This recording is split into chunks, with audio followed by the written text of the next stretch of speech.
Brasília ao vivo agora. A gente já comentou aqui no Jornal da Manhã de hoje, o presidente Luiz Inácio Lula da Silva convocou uma entrevista coletiva para as 11 da manhã desta quinta-feira para anunciar a equipe completa do Ministério do novo governo. Bruno Pinheiro de volta conosco. Bruno, além de anunciar os novos ministérios, quais outros anúncios devem ser feitos pelo presidente eleito? Olha, quem vai assumir, tem a Caixa Econômica, Banco do Brasil, são diversos ministérios, são vários nomes, secretarias que vão assumir e a expectativa de que sejam divulgados agora. Havia uma expectativa de que Lula esperaria quando ele sentasse na cadeira de presidente, somente aí ele anunciaria esses outros nomes. Mas uma cobrança, isso está fazendo com que Lula anuncie já nesta quinta-feira. São 16 ministérios.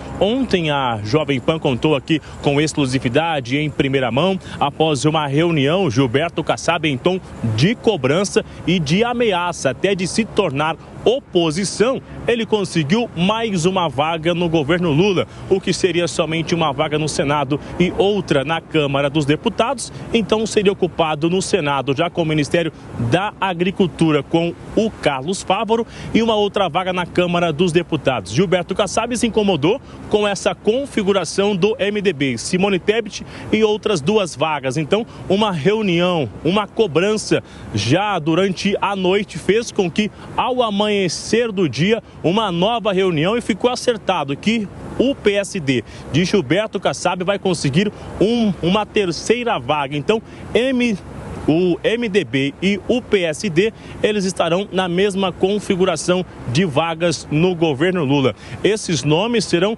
anunciados, então, hoje, às 11 horas da manhã, lá no Centro Cultural Banco do Brasil. Essa entrevista, essa coletiva, é muito aguardada, já que, após anunciar, as reações do mercado financeiro, da oposição e da classe, já que alguns aliados antigos estão incomodados com alguns acordos, já que eles ficaram no meio do caminho. Só para a gente finalizar, uma outra apuração de hoje, que a atual deputada federal Rosa Neide, da mesma legenda de Lula, lá do estado de Mato Grosso, ela não conseguiu a reeleição, mesmo com 124 mil votos. Ela, que é da área da educação, esperava que ela seria indicada no Ministério da Educação, ocupando alguma secretaria. Até agora, ela não recebeu sequer uma chamada. Segundo interlocutores, Rosa Neide ficou abandonada no meio do caminho e isso seria uma falta de lealdade e de reconhecimento. Então, uma expectativa aos novos nomes que serão anunciados ainda hoje e se era de fato o que os aliados estavam aguardando, viu, Adriana? É isso, grandes incertezas, muitas expectativas ainda. Hoje cedo, inclusive, o presidente eleito Lula publicou em sua rede social a expectativa para a própria posse presidencial. No Twitter, Lula escreveu, abro aspas, faltam 3 dias para nossa posse e início do nosso governo. Hoje farei um pronunciamento no final da manhã em Brasília. Vamos ter muito trabalho pela frente e precisaremos ter muita competência para cuidar do povo e reconstruir o país nos próximos 4 anos. Fecho aspas por aqui. Diogo Schelp, uma quinta-feira bastante importante, bastante expectativa, nomes importantes a serem anunciados. Como deve ser essa repercussão toda, inclusive, como a gente ouviu o Bruno falar e há pouco também nossa comentarista de economia, à espera do mercado financeiro para esses anúncios.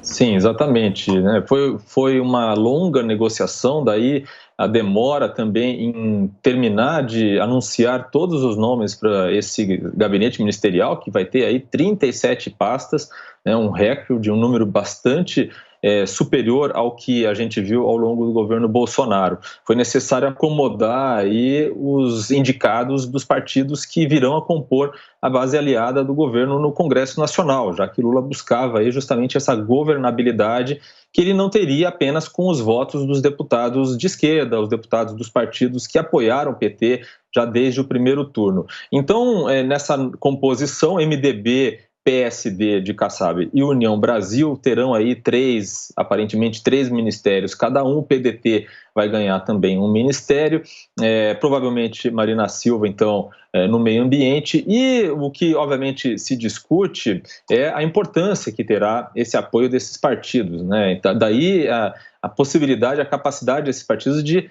colocar aí as cartas na mesa e impor condições, porque são 143 deputados federais e 31 senadores que compõem esses 3 partidos, né? Uma base importante para compor aquela dos partidos que já apoiavam Lula. Em relação à equipe de Fernando Haddad, é uma equipe técnica, a equipe de secretariado.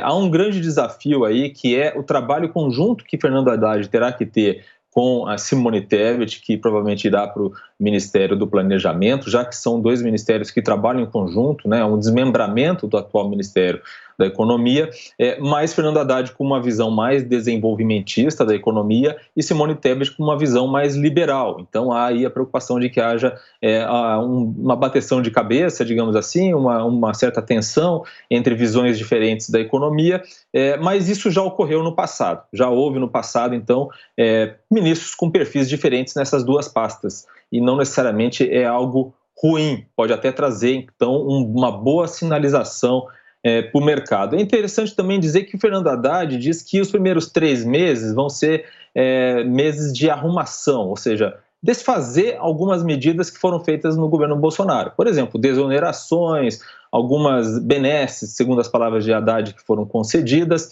e só depois passar a fazer reformas estruturais, a medidas mais estruturais na economia, como a própria reforma da tributária, que é uma prioridade que Haddad colocou, e outras questões aí que venham a se colocar. Então, a gente vai ter, provavelmente, os primeiros 3 meses, nas palavras de Haddad, de arrumação. Ou seja, vão tentar começar a dar uma cara mais de PT para a economia. Se isso vai ser bom para a economia mesmo, para o crescimento econômico brasileiro, para a renda dos brasileiros, é outra questão.